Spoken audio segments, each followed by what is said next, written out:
En tout cas, donc je vais, pour peut-être ceux qui ne connaissent pas Elisabeth, Elisabeth Vaz, donc bah, c'est quand même une personnalité hein, qu'on accueille ce soir quand même.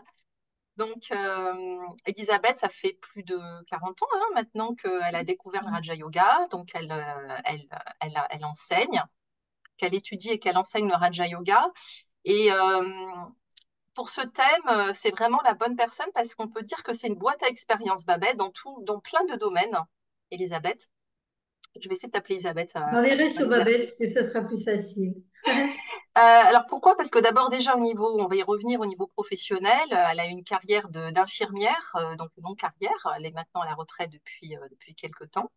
Donc une grande expérience dans ce domaine professionnel, qui est un milieu qui est particulier, dans le soin, la relation à la personne. Mais on va le voir aussi ce soir, c'est comme ça qu'elle a été présentée. Elle a eu beaucoup de responsabilités dans le cadre des activités Brahma Kumari, Raja Yoga. Voilà, donc non seulement parce qu'elle est au centre principal de Paris, qui est un gros centre qui accueille voilà, beaucoup de monde, il y a toujours du passage, des étrangers, des programmes internationaux, etc. Et puis voilà, une dimension aussi d'animation nationale, puisque voilà, elle a fait partie de l'équipe qui est responsable pour toute la France des centres de Raja Yoga. Voilà, une des principales. Et donc, on a voilà, une boîte à expérience ce soir, quelqu'un qui a fait un long chemin. Et du coup, ce thème de ce soir, c'est un thème que vous avez aussi choisi, donc on voulait vous le dire, c'est que on a fait pendant quelques semaines un questionnaire à la fin de nos programmes et on vous a demandé de suggérer des thèmes, des thématiques que vous aimeriez voilà, que l'on aborde. Donc, en fait, ce thème fait partie de ceux que vous avez suggérés. Voilà. Donc, en réponse à votre demande, on a décidé voilà, de faire cette interview sur ce thème ce soir. Et Babette l'a choisi parce qu'on va voir que ben, je pense que c'est la bonne personne pour traiter ce thème. Donc, le thème de ce soir, c'est équilibre entre. On a vraiment copié-collé le thème que vous nous avez écrit, c'est équilibre entre vie personnelle et vie spirituelle. Donc juste en fait, on va prendre un petit temps d'interview, mais pendant ce temps, vous pouvez en fait écrire des questions si vous le souhaitez dans le chat, hein, si vous souhaitez que Babette aborde certains sujets, qu'elle voilà. Donc je les reprendrai pour qu'elle n'allait pas s'occuper du chat, c'est moi qui vais m'en occuper. Donc n'hésitez pas si vous avez des questions que vous souhaitez lui poser, voilà, ben n'hésitez pas, on va le mettre dans l'interview. Ok, alors du coup, bah écoute, Babette, re-bienvenue. Euh, Moi, j'ai une première question que je voudrais te poser, que toi-même tu m'as posée en fait sur ce thème. Euh, pour bien démarrer, finalement, c'est comment est-ce qu'on pourrait définir la spiritualité? Parce que c'est vrai que le thème, c'est vie professionnelle, enfin vie personnelle, vie quotidienne, je dirais, et vie spirituelle. Euh, Du coup, la première question, c'est de dire, mais finalement, c'est quoi la vie spirituelle? Alors moi, avant de répondre à la question, moi, je voulais te remercier pour ta présentation qui est, c'est étonnant quand on entend les autres parler de soi, c'est que la façon dont tu l'as présenté, j'ai l'impression que tu parlais de quelqu'un d'autre parce que quand on s'accompagne soi-même toute sa vie, Oui, on n'imagine pas en fait qu'on a parcouru qu'on a fait tout ce parcours, qu'on en est arrivé là où on en est aujourd'hui. Enfin, je parle pour moi, effectivement. C'est vrai que c'est très surprenant et en même temps, bah, ça donne le respect de soi, en fait, de se dire qu'on a pu mener de front une carrière professionnelle et puis un investissement dans une association spirituelle et puis dans un travail sur soi aussi. oui, Donc, et je voudrais rajouter d'ailleurs, en général, j'aime bien présenter les personnes. Moi, je dirais que personnellement, parce que je te connais, je crois que vraiment une des choses que je trouve admirable dans ton parcours, c'est ta constance. Et franchement, c'est vraiment une qualité que je trouve que tu incarnes. Tu as ta constance et ton sens des responsabilités dans tous les domaines. Parce qu'infirmière, c'est quand même pas rien comme métier. Et cette constance dans tes responsabilités qui, à aucun moment, ont flanché sur les 40 années de ta vie et qui sont en fait une forme je dirais, de soutien pour tout le monde, en fait, de par tout ce que tu fais, bien sûr, mais aussi parce que c'est une figure de référence, parce qu'il y a toute cette constance, voilà, cette expérience, ce sens de la responsabilité qui a été vraiment, voilà, je dirais, sans faille depuis des années. Et c'est pour ça que ce soir, je pense que vraiment, bah, tu as pas mal de choses à nous partager, parce que Oui, c'est j'ai vrai que c'est essayé. inspirant Oui. comment on mène ça avec des vies qui sont parfois, on pourrait parfois dans un chemin spirituel se sentir écartelé avec tout ce qu'on traverse intérieurement, tout ce qu'on doit donner à l'extérieur dans notre métier, dans notre travail. Donc voilà, je voulais juste redire ça pour conclure ce que j'avais pas fini de te présenter. Donc Alors, surtout, donc redéfinir la spiritualité, c'était une première question, je pense qui, qui, euh, qui est apparue quand on a pensé à cette interview. parce que la spiritualité, c'est tellement, c'est un peu un supermarché où on met toutes les définitions qu'on veut à l'intérieur. Et surtout qui a toutes les définitions par rapport à la façon dont, par rapport à ses croyances, par rapport à son mode de vie, etc. Moi, j'aime réduire, en fait, ou simplifier la spiritualité à comment j'interprète et comment je vois le monde et comment je me vois dans ce monde. Donc, c'est pas quelque chose de séparé de la vie, mais c'est une espèce d'intégration de quelle est ma position et quelle est mon approche du monde, des gens. Et personnellement, la spiritualité, ce serait le monde de l'invisible. Ce que je ne vois pas et qui existe et comment je peux l'aborder, l'approcher et puis m'en inspirer dans ma vie quotidienne. Alors, c'est pas, on a souvent tendance à associer spiritualité avec pratique religieuse, peut-être pratique dite spirituelle, yoga, etc. Et c'est quelque chose qui est avant et ou après la vraie vie, mais c'est pas dedans. Et spiritualité, c'est quand même un travail d'intégration dans la vie quotidienne et dans la vie tout court, en fait. Mais ça, je sais pas, c'est une question que tu vas poser tout à l'heure, Anne, mais j'avais envie de dire, si on parlait de la vie professionnelle, peut-être que j'anticipe un peu. Est-ce que tu Mais, pourras un petit peu te rapprocher, peut-être, bah, parce qu'on a un ouais, peu de mal à t'entendre. Voilà, d'accord, merci. je vais parler plus lentement et plus fort, comme ça, ce sera mieux. Non, c'est surtout, voilà, pour qu'on t'entende bien, merci. D'accord. Donc, on parlait de la notion de mettre de la spiritualité dans sa vie professionnelle, parce que c'était un peu ça le sujet aujourd'hui. Et quand on a préparé l'interview avec Anne, je lui ai dit non, non, j'ai mis ma vie spirituelle, ma vie professionnelle dans ma spiritualité. C'est pas ma spiritualité qui m'a aidé à fonctionner dans ma vie spirituelle, mais c'était l'inverse. Parce que vivre dans la vie professionnelle, on est confronté aux gens, on est confronté à des situations et on a des tests, on a des moments difficiles, on a des moments merveilleux. Et tout ça, c'est comme un creuset d'informations, un creuset d'expériences qu'on va confronter à notre spiritualité, à notre pratique spirituelle, et on va leur donner une certaine couleur.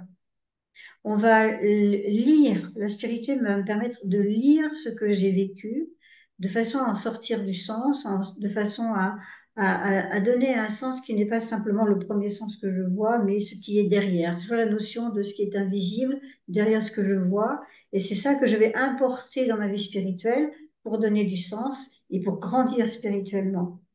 Parce parfois on pense, oh, ben, je vais faire du yoga, je vais méditer, et puis avec ça, je vais mettre ça dans mon travail. Ben, en ce qui me concerne, c'était plutôt dans l'autre sens. Je vais mettre mon travail dans ma méditation et je vais y réfléchir pour après, effectivement, changer. Parce que le mariage entre spiritualité et vie professionnelle, puisqu'on est un peu là-dedans aujourd'hui, le mariage, le résultat, c'est la transformation personnelle, c'est le changement. Donc voilà un Alors, petit est-ce que peu. tu peux nous donner un exemple, Babette? C'est-à-dire que pour essayer de comprendre ce que tu illustrer ce que tu veux nous dire. Euh, euh, ma vie professionnelle, elle est un petit peu loin de moi. Je vais vous dire pourquoi, parce que ça fait 5 ans maintenant que j'ai quitté le métier, que j'ai fait pendant 40 ans, tout en même presque le même temps que ma pratique spirituelle et mon investissement dans l'institution, dans l'association Raja Yoga. Et tout à l'heure, tout à fait enfin, c'était pas prévu, mais ça s'est passé comme ça. Une personne que je connais très bien, une yogi, a subi une intervention chirurgicale et elle devait aller après en centre de rééducation. C'était pour une opération d'orthopédie, qui était un peu mon domaine de prédilection et de là où je travaillais. Et en fait, cette personne, le centre de rééducation a été annulé au dernier moment. Enfin, la commande n'avait pas été faite, donc elle s'est retrouvée le lendemain de l'opération, c'est-à-dire aujourd'hui, quasiment sur le trottoir toute seule, sans aide, sans aucune aide. Et en fait, elle est venue, je lui dis, bah, tu viens là où j'habite, tu viens au centre et je vais m'occuper de toi. Donc, depuis ce matin, et c'est intéressant de voir ça, depuis ce matin, j'ai été rechercher toutes mes spécialités infirmières que j'ai vraiment laissées de côté pendant des années. Et j'ai retrouvé ces formes d'automatisme de soigner quelqu'un, non pas dans mon milieu professionnel, mais dans l'endroit où je vis ma vie spirituelle. Alors, c'était très intéressant de voir cette importation quelques années plus tard et de voir intérieurement qu'est-ce qui avait bougé par rapport à ces années passées. Et là, il y avait en fait une fusion totale entre la notion de donner de l'amour ouvertement, de donner du soin, de le faire avec plaisir, avec bonheur, sans contrainte, dans une atmosphère de méditation, dans un lieu propice en fait au silence. Et c'était comme si je vivais en une journée ce que j'aurais aimé vivre dans ma vie professionnelle. Parce qu'il faut savoir aussi, c'est que euh, je travaillais en milieu hospitalier et la notion de l'hôpital et spiritualité, ça ne va pas du tout ensemble. Ça n'est pas du tout apprécié que vous ayez une pratique spirituelle dans des milieux médicaux de cet ordre-là. Ça a été, et on en parlait tout à l'heure, c'était une vie spirituelle incognito, presque, on va dire, interdite. Alors que donc ce qui ne pouvait ressortir dans mon travail, ce n'était que l'attitude. Les pratiques étaient, on ne pouvait pas en parler. C'est pas que c'était tabou, mais c'est dérangeant. C'est très laïque. L'hôpital est très laïque. Les malades ont le droit d'avoir leur pratique, hein. Vous rentrez dans une chambre, vous avez quelqu'un qui est déjà par terre en train de faire sa prière, un autre qui fait d'autres pratiques. Mais en tant que soignant, on a un devoir de neutralité, on a un devoir de laïcité. Ce qui fait que dans ce que je pouvais vivre intérieurement, bah, c'était vraiment mon histoire et je ne pouvais pas ni l'exprimer. Donc la seule façon que ça pouvait ressortir, c'était à travers l'attitude. Et j'ai souvenir d'une, je sais pas si je suis hors sujet, mais j'ai envie de vous parler de ça.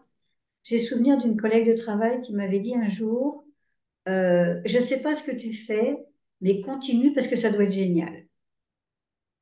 Et rien que ça, donc à travers simplement l'attitude, elle avait compris qu'il y avait une démarche qui n'était pas une démarche ordinaire et il y avait déjà un effet. Donc, tu parlais de constance tout à l'heure et moi, il y a un mot que je mettais derrière le mot constance et qui n'est plus du tout à la mode en ce moment. Vous savez, il y a des fruits, il y a des légumes qui sont vieux, on appelle vintage. Donc des vieux légumes qu'on remet maintenant sur le marché, eh bien, il y a des vieilles vertus, des vieilles valeurs qui reviennent un petit peu sur le marché maintenant, mais qui sont un peu désuètes parce qu'elles sont considérées comme des faiblesses. Et je parlais bon, il y a la gentillesse, hein, c'est très intéressant. La gentillesse, c'est désuet, mais c'est très important. Mais la qualité que je mettrais derrière tout ce que tu as dit, Anne, et merci pour cette présentation dithyrambique, c'est la notion de la patience. Et la patience est une vertu qui vous fait traverser toutes les situations et qui est pour moi la base de ma spiritualité. Oui, donc C'est-à-dire, en fait, si on reprend ce que tu dis, en fait, un petit peu, c'est que on parlait de la définition de la spiritualité. C'est vrai que sans doute, quand on pose cette question, on a peut-être une image de la spiritualité avec des concepts, hein, ce que tu disais toi-même, qu'on on essaie d'appliquer dans le quotidien.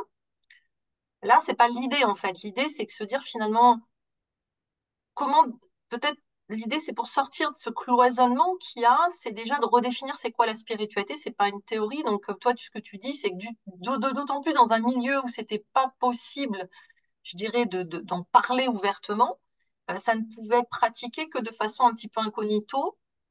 Et là, pour toi, tu parles d'attitude, justement. Comment l'attitude, ça a changé comment ta spiritualité t'a aidé à avoir une certaine attitude que une de tes collègues a remarqué d'ailleurs, ce qu'elle t'a dit, ça a l'air génial.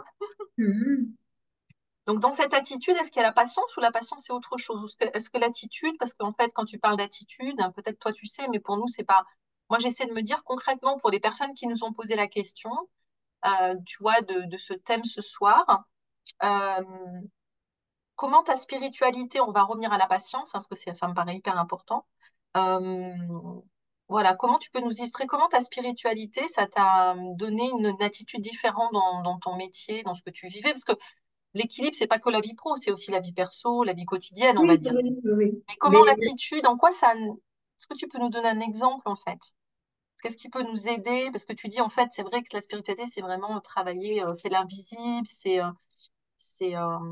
voilà, c'est quelque chose d'intérieur, etc. C'est pas tangible. Donc, comment tu peux nous expliquer cette attitude que tu avais à ton travail?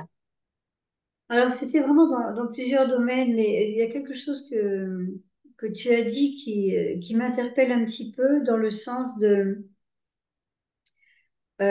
tu parlais de vie personnelle, mais vie personnelle, quelque part, pour moi, la vie personnelle n'existait pas, puisque en sortant du travail, je tombais dans un lieu spirituel. Mhm. Il y avait des pratiques spirituelles où tout était évident, reconnu. Donc, j'ai pas eu le sentiment d'être tiraillée entre vie personnelle, vie spirituelle, vie professionnelle. Donc déjà, j'avais que deux pôles très importants, mais des pôles qui étaient séparés, comme les deux vidéos actuellement. On est dans deux pièces différentes, on est dans deux endroits différents, mais là, c'était deux endroits différents. Donc, c'était de passer de l'un à l'autre, et c'était justement dans la spiritualité, j'essaie de bien de répondre à ta question. Il y a la notion d'acquérir de la force. De la force. D'accord. Donc, il y avait la patience, mais il y a aussi la force. Et quand il y avait des situations, des grandes situations de stress, de tension, de difficulté, de colère, d'énervement, justement d'impatience, la capacité que je pouvais avoir d'être moi-même patiente colorait en fait mes relations et colorait les patients. Je me souviens d'une fois, si tu veux d'un exemple qui soit vraiment précis, c'est pas une fois, c'est revenu à plusieurs reprises.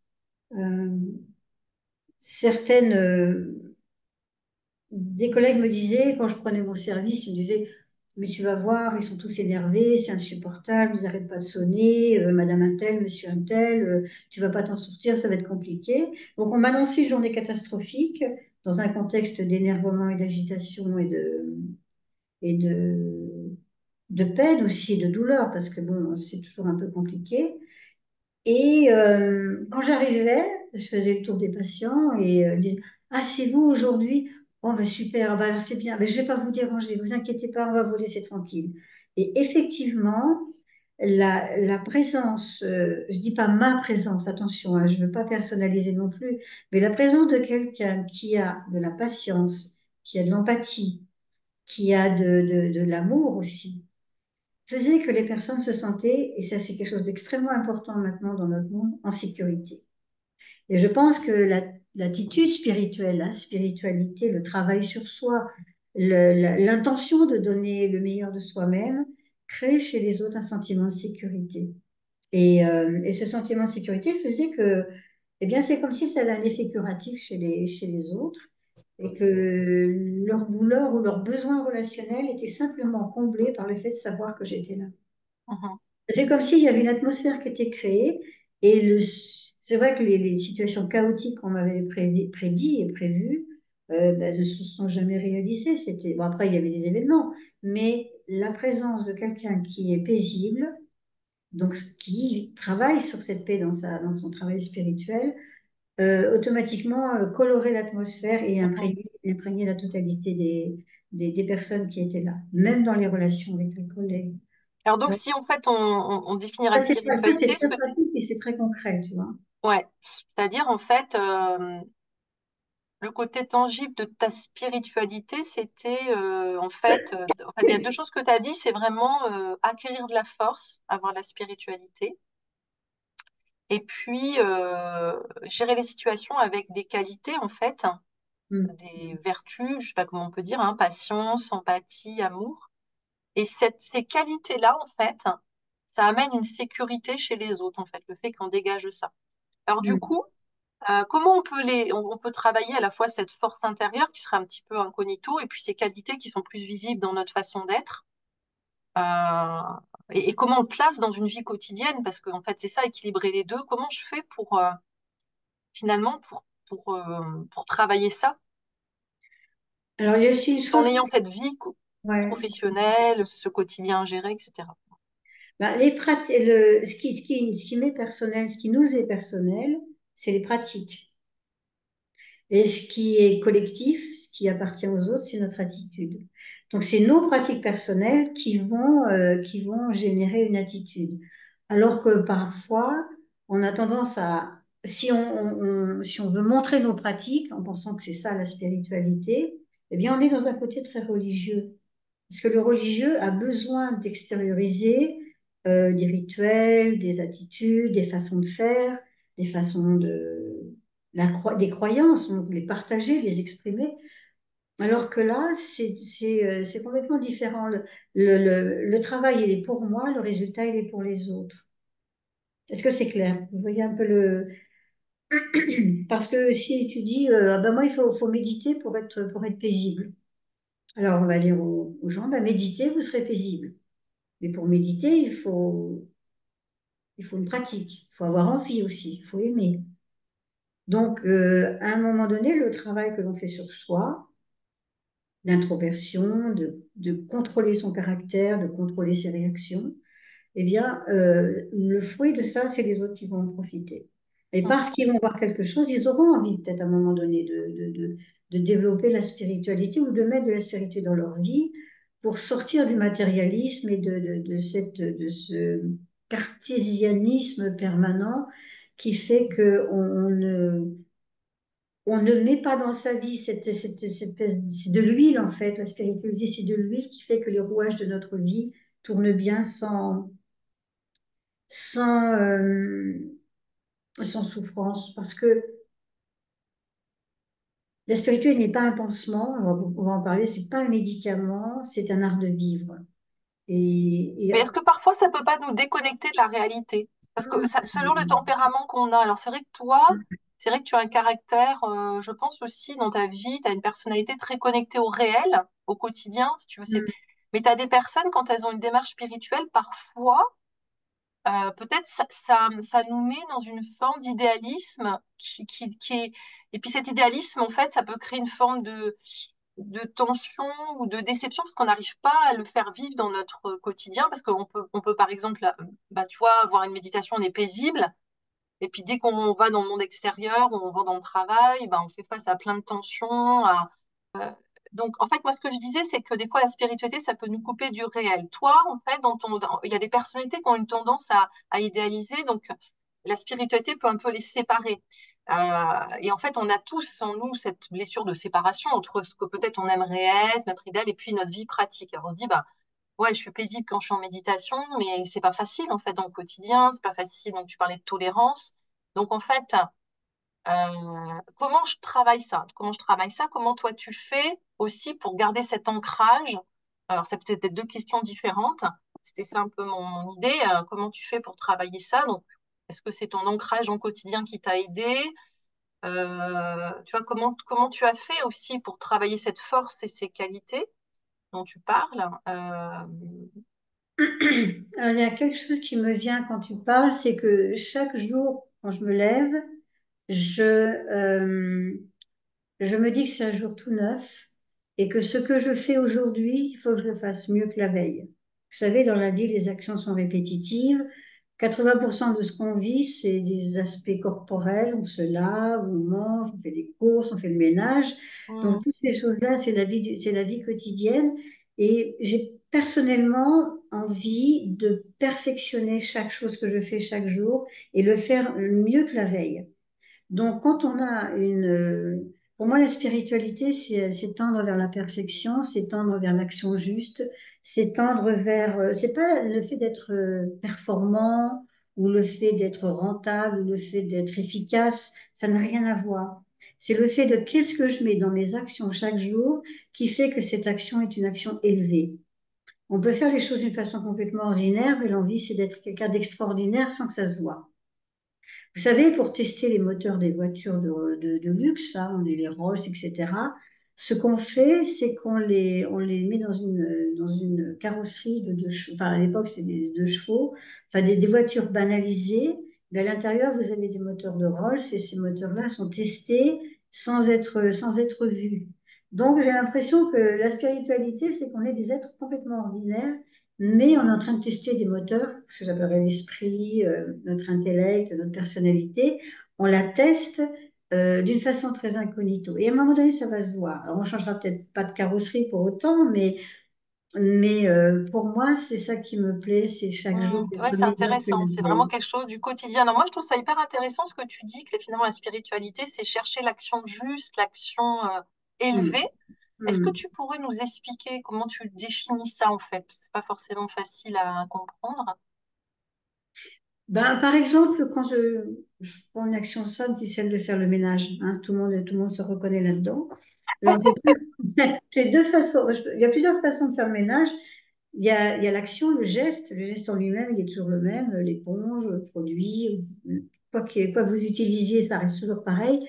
Mais ce que je le fais en disant, oh là là, ras-le-bol, ça fait tous les jours la même chose, ou alors, oui, j'avais nettoyé hier et puis les gens sont passés, ils ont tout dérangé. Vous savez, on peut râler après le monde entier parce qu'on fait une action qu'on n'aime pas faire ou parce qu'on l'a fait, mais elle ne dure pas. Les résultats de l'action ne durent pas. On a parfois tendance à devenir intolérant et puis d'être mécontent. Et moi, je me dis non. À chaque fois que je fais ce geste-là, je respecte la matière, je rends les choses belles. Ceux qui vont passer derrière moi seront contents de voir que c'est propre ou que c'est bien rangé. Alors, on fait les choses pour soi, bien sûr, parce qu'on a l'action juste, mais on fait aussi la même chose pour les autres de façon à ce qu'ils aient aussi qui rentre dans un endroit qui est propre, c'est toujours très positif. C'est bon pour soi d'être dans un endroit propre. Donc, mon intention quand je fais le ménage, c'est à la fois que ce soit propre, mais que je le fasse dans une bonne conscience, c'est-à-dire pas en râlant, parce que qu'est-ce qui va se passer si je le fais en étant mécontente? Eh bien, c'est ce qui va s'inscrire dans la matière. Et quand les autres vont rentrer dans la pièce que j'aurai nettoyée, ils auront une sensation d'agitation. Ils vont C'est ça. capter la vibration que j'ai mise dans la matière, elle va rester. Donc, ils vont la récupérer. Donc, si je veux faire les choses qui soient positives pour les autres et bénéfiques sans qu'ils le sachent, c'est de faire les choses dans cette bonne conscience. Cette conscience de j'élève la matière en l'utilisant et en la Mmh, nettoyant, mmh. par exemple.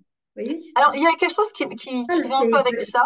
Excuse-moi, je t'ai coupé peut-être. Et pour moi, c'est ça la Ouais, spiritualité. c'est ça. La Et du simplicité du quotidien. Oui, Et du pardon. coup, justement, dans le quotidien, je dis ça parce que c'est hyper intéressant ce que tu disais, en fait, sur le travail sur l'esprit. Donc, finalement, c'est pas faire des choses forcément extraordinaires, c'est vraiment, voilà, faire des choses peut-être ordinaires, mais voilà, dans la conscience, chercher cette fameuse action juste qui va peut-être m'apporter cette paix. Hein. C'est pas que, finalement, que de la paix, c'est pas qu'être en train de méditer. M'asseoir en mi-temps, c'est aussi travailler cette action juste qui va m'apporter cette paix intérieure que je vais aussi avoir dans l'action, en fait, parce que j'ai des pensées justes, hein, ou des belles pensées, ou des pensées positives. Et tu disais d'ailleurs que notre esprit, et c'est peut-être à ça que tu dois faire attention, il transporte une infinité de personnages et crée des scénarios en boucle qui drainent notre énergie, en fait. Et du coup, quand je fais le ménage ou je travaille, etc., donc, est-ce que la spiritualité, c'est aussi faire attention à comment travaille mon esprit? Parce que là, je me suis reconnue, je me dis, c'est vrai que le temps qu'on passe à se dire, ah tiens, cette personne, ah ouais, puis machin, etc. Et qu'on se refait des scénarios, qu'on revoit les gens, finalement, ils vivent beaucoup dans notre tête alors qu'on les a quittés. Il y a du monde, il y a du monde. Ouais, ouais, il y a du Du monde. monde. Alors, du coup, et ça draine pas mal notre énergie. Donc, du coup, la clé, ça serait aussi de faire attention à son esprit quand on fait les choses, pour justement pas aller dans cet écueil de perdre notre énergie voilà, en repartant d'un scénario, on fait comment pour se sortir de ça? Bah, si tu veux, moi, ce que j'ai beaucoup tendance à faire, hein, c'est que on parlait de responsabilité, on parlait d'être occupé, c'est que quand on fait quelque chose, il y a une infinité de situations qui sont déjà en préparation dans notre tête. Et c'est pour ça qu'on perd les objets, on perd les choses, c'est parce que on pose la clé quelque part parce qu'on est déjà sur une autre action. mm. Donc, ce que je vois dans ce que tu dis là, c'est le manque total de concentration, quoi. La concentration, ça veut dire je suis là où je suis, je fais l'action que je suis en train de faire sans être dispersé ailleurs. C'est pour ça que les gens, parfois dans les relations, on a tendance des fois à être à 20% devant quelqu'un. On est à 30% dans ce qu'on vient de vivre parce qu'on a eu un clash avec un membre, avec un collègue ou avec n'importe qui. C'est ça. On a un souci qui traîne un petit peu quelque part, on se souvient de quelque chose qui nous a mis en colère ou qui nous a déplu, et il y a une ombre qui reste à l'intérieur dans mon esprit. Et je suis déjà en train de me dire, j'espère que ça va pas durer longtemps parce que j'ai plein d'autres choses à faire. Donc on a une to-do list qui vient après la personne qui est en face de nous. Donc qu'est-ce qui se passe? On est à 20% devant la personne et on est à 80% dans un passé qui nous dérange et un futur qui nous appelle beaucoup parce que les autres aussi sont demandeurs de présence, d'action, etc. Donc, la concentration, c'est de savoir justement séparer tout ça, enlever tous ces personnages, enlever toutes ces situations. Et c'est conscient, c'est un travail, hein, ça ne se fait pas parce que j'ai décidé que ça va marcher. Non. Aujourd'hui, je vais dire, ben, je vais être à 80% en face de la personne qui est en face de moi avec qui je parle, et je ne suis pas déjà en train ni d'interpréter ce qu'elle dit, ni en train de préparer la réponse que je vais lui donner, être sous l'influence de ce que j'ai vécu tout à l'heure parce que ça m'a impacté, et puis me dépêcher parce que et être impatiente justement parce que j'ai autre chose à faire. Donc, celui qui est là en face de moi, il y a une insatisfaction relationnelle parce que mon esprit était dispersé. Donc, c'est être ici et là et maintenant. Donc, méditer, apprendre à se concentrer, à rester silencieux, à évacuer tout ça, c'est comme un muscle qu'on va essayer de faire travailler. C'est pour ça qu'on médite, on s'assoit en silence. On a des pratiques, effectivement, le matin, le soir, ouvrir sa journée avec un peu de pause mentale qui va préparer comment je vais utiliser mon esprit dans la journée, et puis le soir faire le ménage de tout ce de tout ce qui a pu s'accumuler pour que la nuit prépare la journée du lendemain. Donc on a toujours fait un cycle en fait. C'est pas parce qu'on a décidé maintenant que tout allait bien que ça va bien se passer. C'est juste une préparation, et ce que j'ai fait la veille de positif va alimenter ce que je vais faire aujourd'hui et comment je vais être aujourd'hui. Donc, vous savez, des fois, les gens, quand on dit, oh là, mais qu'est-ce qui lui est arrivé hier? Parce qu'aujourd'hui, il est de mauvaise humeur. On apporte beaucoup de choses Mm, du passé dans le présent, et on le fait payer aux autres, hein, mm. souvent. On le fait payer aux autres. Parce qu'on n'a pas eu ni la force ou le courage, et peut-être la présence d'esprit, quand on dit la présence d'esprit, de se dire, ben non, la stacose, ça va. La stacose, c'est une maladie qui fait que on considère que c'est toujours la faute des autres si on va pas bien. Donc, Ah, c'est à cause des autres, c'est à cause de toi. stacose tout le temps. Donc, cette stacose qu'on transporte avec nous fait que ces personnages dans notre esprit ont tendance à chercher les coupables ailleurs que dans notre propre façon d'être. Alors, ce Voilà. serait une troisième chose. Donc, en fait, la force, la spiritualité, c'est développer sa force de caractère, hein, sa force intérieure. C'est voilà, travailler aussi à développer ses qualités. Et là, tu parles beaucoup de l'esprit. Donc, j'entraîne mon esprit le matin pour qu'après, dans la journée, mon esprit puisse finalement, s- voilà, apprendre à se concentrer, à ne pas être éparpillé. Ça va m'amener aussi une forme de paix. Donc, ça, c'est une troisième, c'est assez intéressant. Donc, alors, il y a une petite, parce qu'après, on va prendre un temps de méditation, mais il y a une personne qui a posé une question. Qui parle il dit dans la spiritualité, on parle souvent de la matrice. Quelle est votre définition de ce terme? Ah, je n'ai aucune idée. Alors vraiment, bon, matrice, professionnellement parlant, moi je dirais que matrice, c'est l'utérus, c'est-à-dire c'est l'endroit où la vie va naître, mais j'ai pas du tout d'idée sur ça, non. Non. Mhm. Vraiment, vraiment. En fait, Mais il y a aussi un film qui est sorti il y a 15 ans, tu sais, qu'on appelait Matrix. Alors, dans la Matrice, ils ouais. s'étaient un peu enfermés dans une réalité. C'était un programme d'ordinateur. Ah, d'accord. Voilà, donc leur réalité, l'idée, c'est de dire, ben, finalement, je suis éveillée quand je sors, en fait, de cette forme de matrice qui est le monde réel, enfin, cette réalité qu'on perçoit avec les organes des sens, tu vois. C'est un peu ça, je pense, le Mhm. concept du film, hein, qui fait un petit peu appel à l'allégorie de Platon, voilà, qui dit le monde, faut pas confondre le monde qu'on voit avec les yeux, avec les organes des sens, et puis la réalité intérieure. Donc, je pense qu'il y a quelque chose comme ça. C'était peut-être ça la question. Je sais pas, mais en tout Mhm. cas, bon. Mhm. Est-ce que tu voudrais rajouter quelque chose avant qu'on prenne un temps de C'est méditation? vrai que j'avais une idée là, puis elle est partie dans ce que tu as dit. Moi, j'aimerais aussi dire un des effets très intéressants de la spiritualité, c'est-à-dire de cette sensibilité que l'on va développer dans le fait de sentir ce que l'autre est capable, ce que nous on vit et ce que l'autre vit, ou les situations sans passe nécessairement par la verbalisation. Et cette sensibilité dans ce qu'on reçoit et dans ce que j'aime beaucoup, c'est développer l'intuition. L'intuition, parce que je sais que ça m'a sauvée personnellement dans beaucoup de situations, et ça me met dans un état de réceptivité dans ce que la vie va m'apporter à un moment donné. C'est pas la précognition, comme on dit, ou les pressentiments. Intuition, ça veut dire je m'ouvre à ce qui va pouvoir venir dans le silence et dans le non-verbal, qui va m'indiquer ce que je dois faire. Alors, je pense que certains doivent savoir ce que c'est que l'intuition, ont déjà eu des moments où ils sentaient qu'ils devaient faire quelque chose, et ils l'ont fait. Et ceux qui sentaient qu'ils devaient faire quelque chose qu'ils ne l'ont pas fait, ça a été préjudiciable. Alors, il faut faire toute la différence entre ce qu'on appelle l'intuition et l'imagination. Donc c'est pour ça que tous ces personnages qui habitent mon esprit, tous ces scénarios que je crée, si on arrive à les calmer, si on arrive à cesser de s'inventer des histoires simplement parce que ça remplace l'incapacité qu'on a de pouvoir l'exprimer réellement, vous savez, quand vous aimez quelqu'un ou quand vous n'aimez pas quelqu'un, vous avez parfois du mal à l'exprimer. Donc, ça se transforme en une forme de vidéo intérieure sans fin. Et ça prend tellement de place dans notre esprit qu'on n'est plus ouvert à la réception de ce qui peut nous arriver, qui est réel. Donc le réel n'est pas nécessairement ce qui se voit, ce qui s'entend, et ce qui se touche, et ce qui se goûte, et ce qui se respire.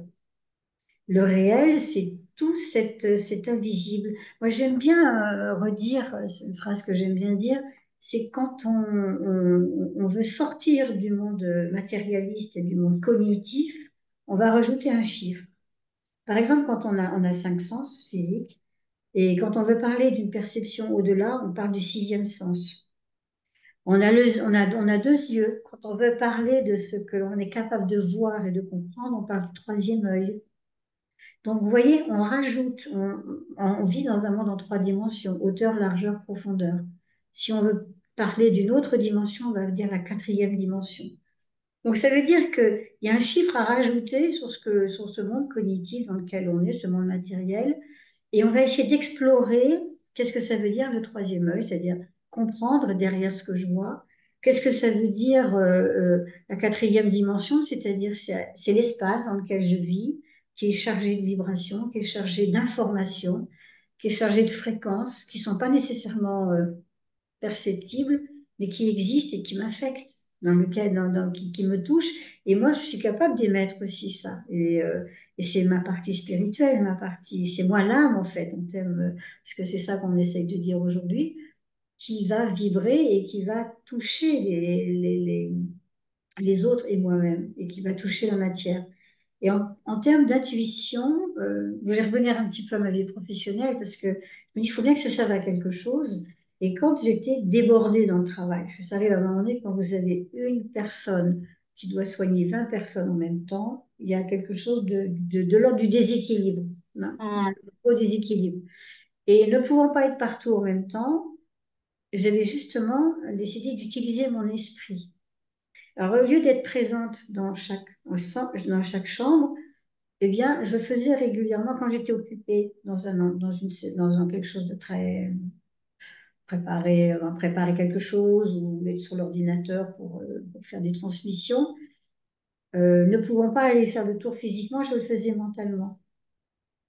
Et donc, j'utilisais la capacité de mon esprit à voir et sentir sans être dans l'endroit. Et j'utilisais ça pour faire le tour des chambres des patients et faire un check-in. Et je me dis, non, ça va, tout va bien. Et je ressentais ça vraiment. Et un jour, il y a une situation comme ça, je faisais le tour, je continuais à faire mon petit tour. Puis à ce que je dis, fonce à la chambre 425, je me souviens encore du numéro. Je dis, fonce à la chambre 425, il y a un pépin. Il y a quelque chose qui ne va pas.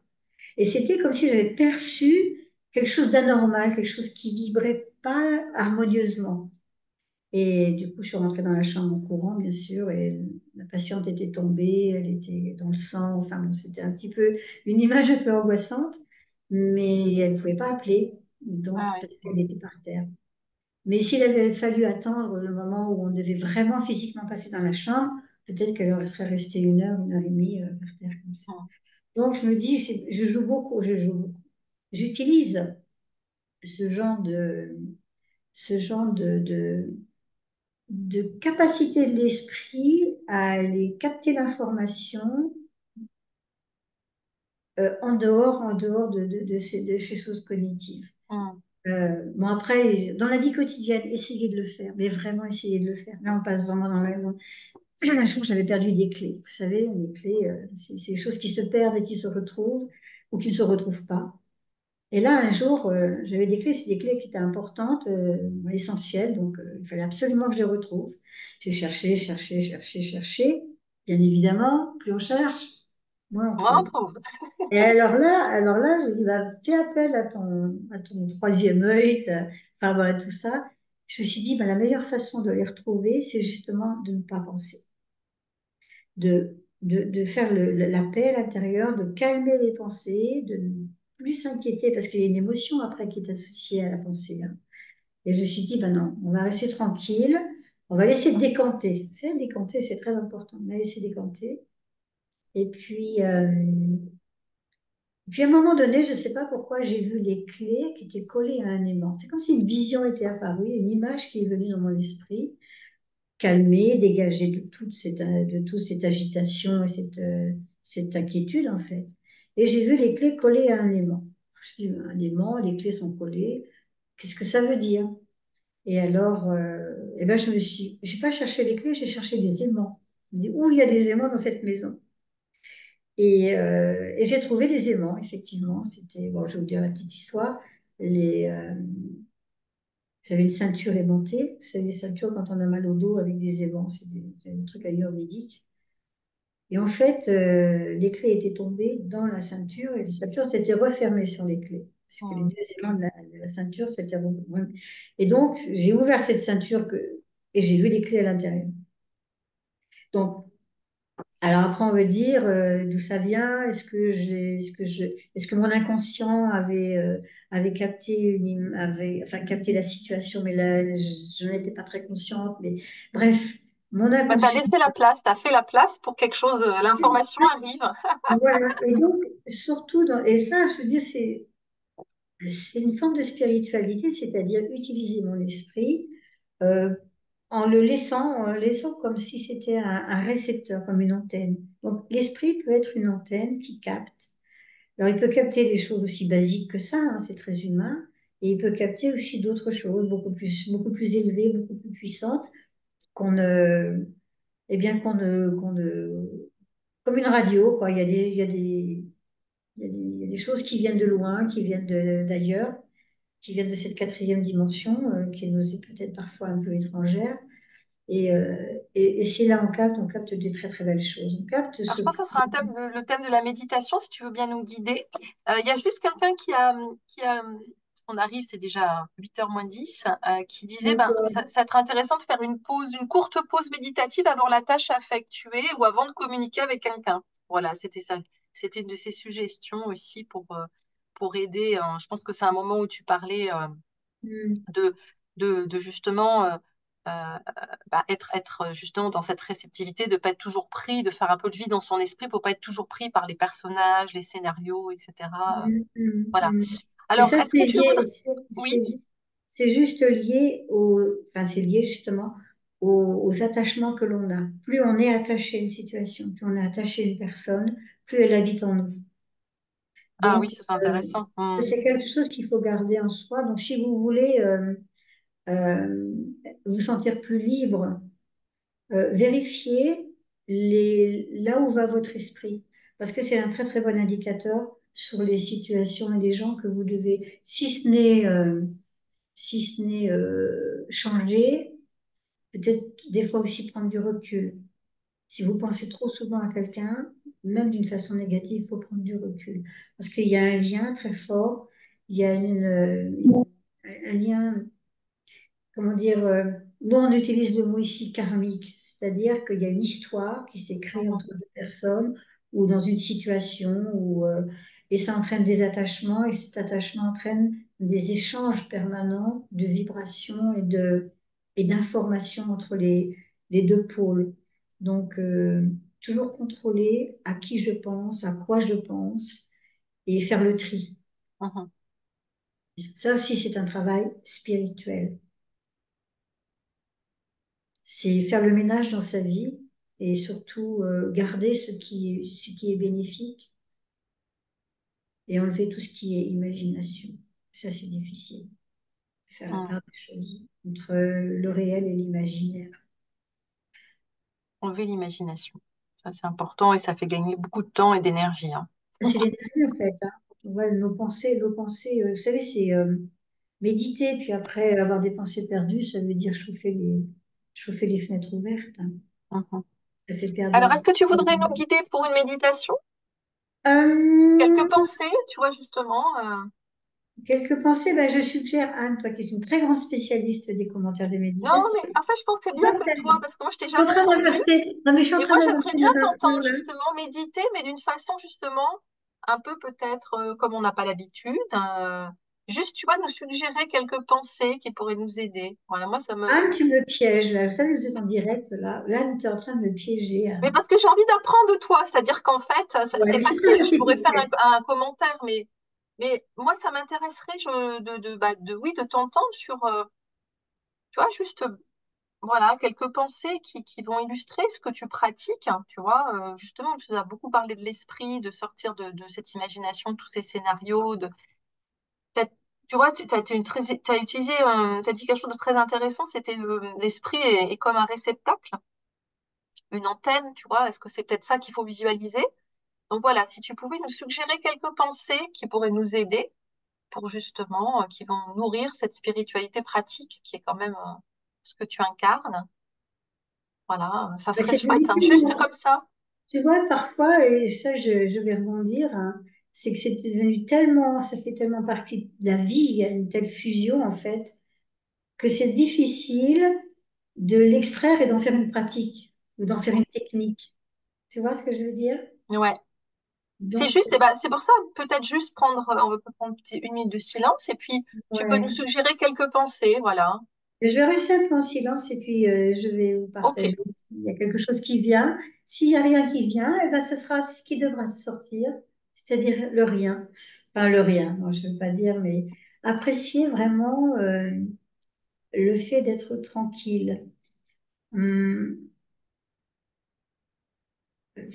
le bruit qui est à l'intérieur de nous est donc généré par nos pensées et on en est les acteurs directs. Comme je disais tout à l'heure, on n'a pas à blâmer qui que ce soit pour ce qui nous arrive, on n'a pas à blâmer qui que ce soit pour ce qui se passe dans l'intérieur de notre tête. On est simplement totalement responsable. Mais responsable, ça ne veut pas dire coupable. Ça veut dire ce que je vis fait partie de ma vie et est entièrement mon histoire. J'ai une histoire et elle m'est propre, personnelle, intime. Personne n'a le droit de me juger et je ne peux juger personne.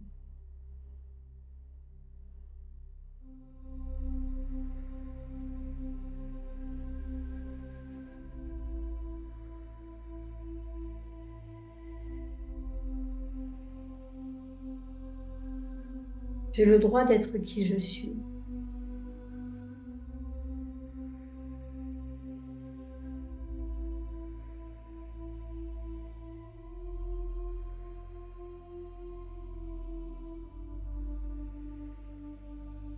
j'ai le droit d'agir comme j'agis parce que je le fais avec les meilleures intentions du monde.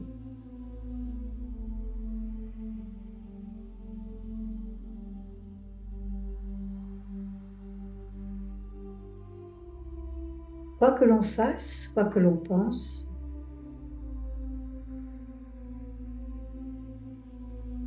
quoi que l'on dise, cela vient de mon histoire, ancienne, très ancienne, très très ancienne.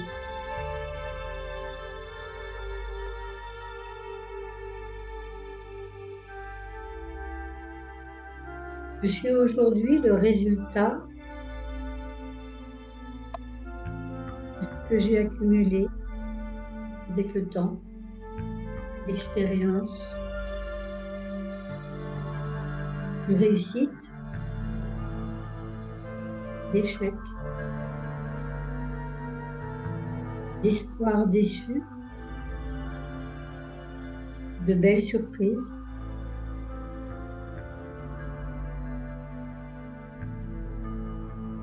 La spiritualité, c'est accepter tout ça,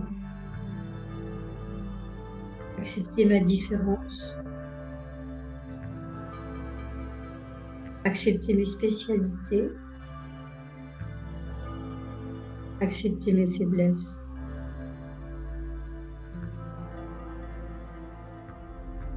Et en faire une force.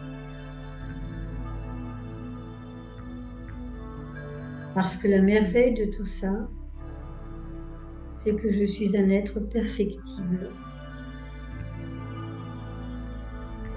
Donc, je peux créer un but et un objectif.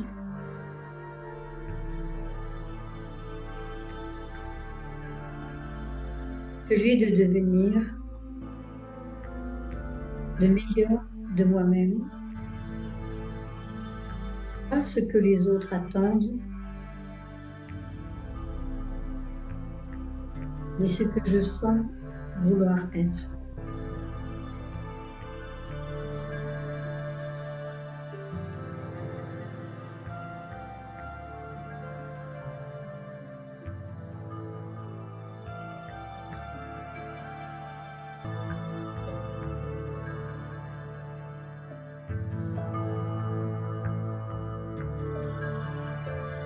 Je ne consomme pas ma vie, je la crée chaque jour, à chaque instant.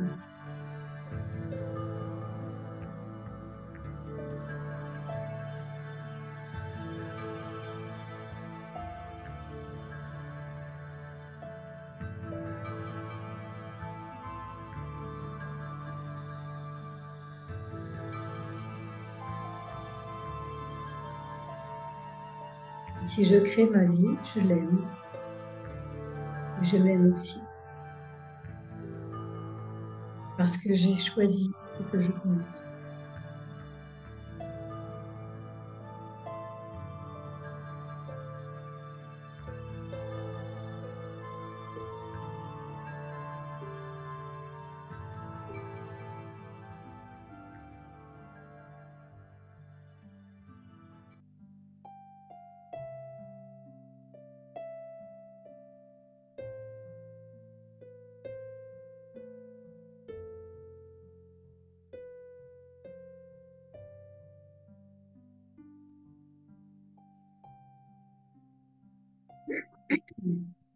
Merci, Babette.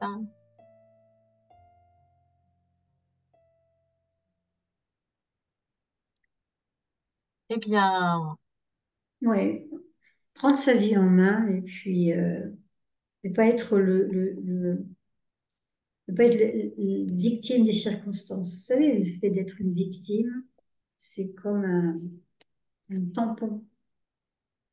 Et celui qui n'est plus victime devient acteur. Je reviens au mot acteur. Voilà, ça, c'est ce que tu as dit, Anne, m'a beaucoup intéressée. Merci beaucoup.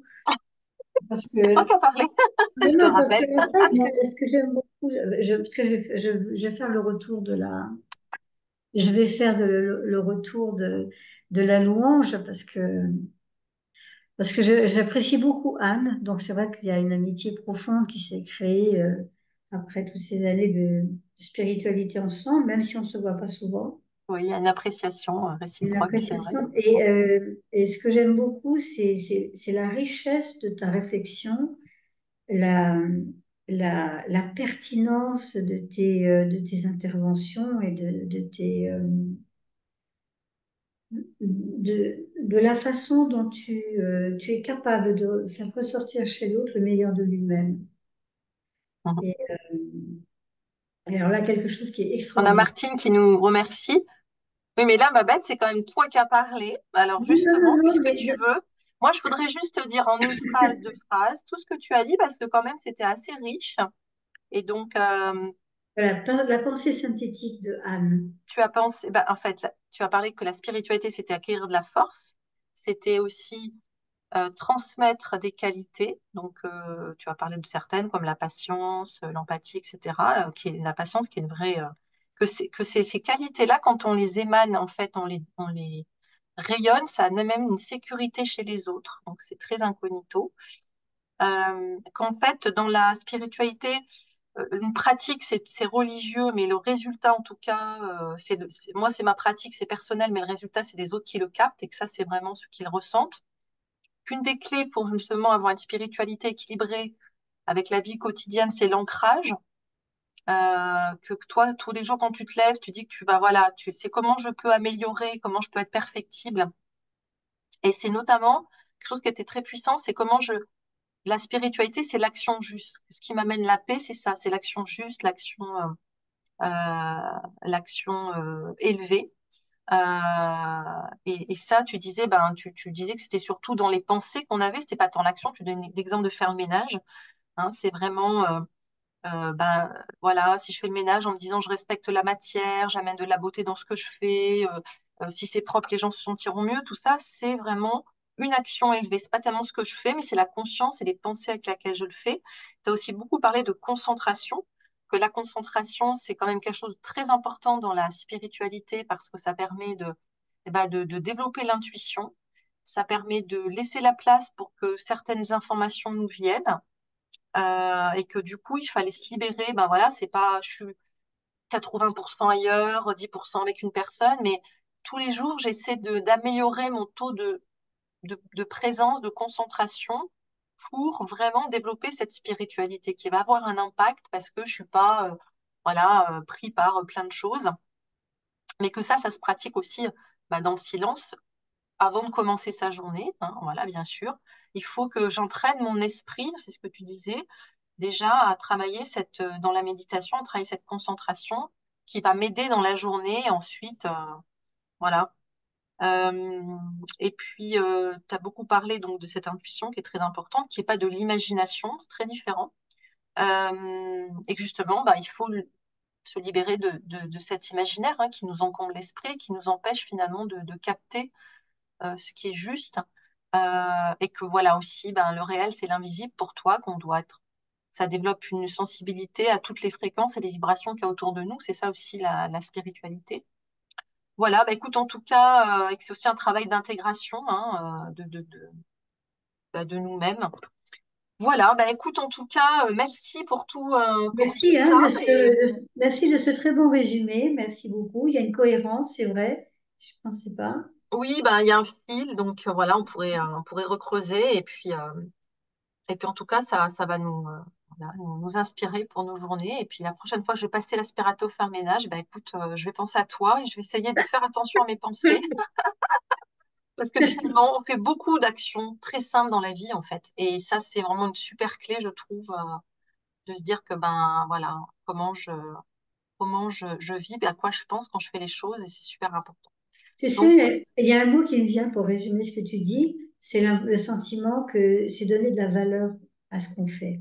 mhm, Il n'y a pas de petites actions, il n'y a pas de petites choses ou de grandes choses. Il y a juste que la valeur qu'on va apporter à chaque chose, la valeur ajoutée. Donc, tout a de la valeur. Donc, Ouais. savoir lui donner. Oui, ça m'intéresse à ce point. Je pense que je vais le travailler. Merci.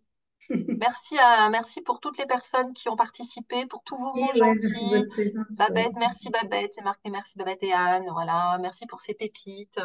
Merci Hubert qui travaille beaucoup aussi avec les instruments, qui, je suis sûre, a dépensé, aurait des choses à nous dire sur la spiritualité pratique aussi, donc ce sera peut-être pour une interview un jour. En tout cas, merci, bonne soirée. On espère que cette interview aura répondu aux attentes de la personne qui avait souhaité qu'on en parle. Et puis, on se retrouve Et jeudi prochain. Ça sera une autre intervention.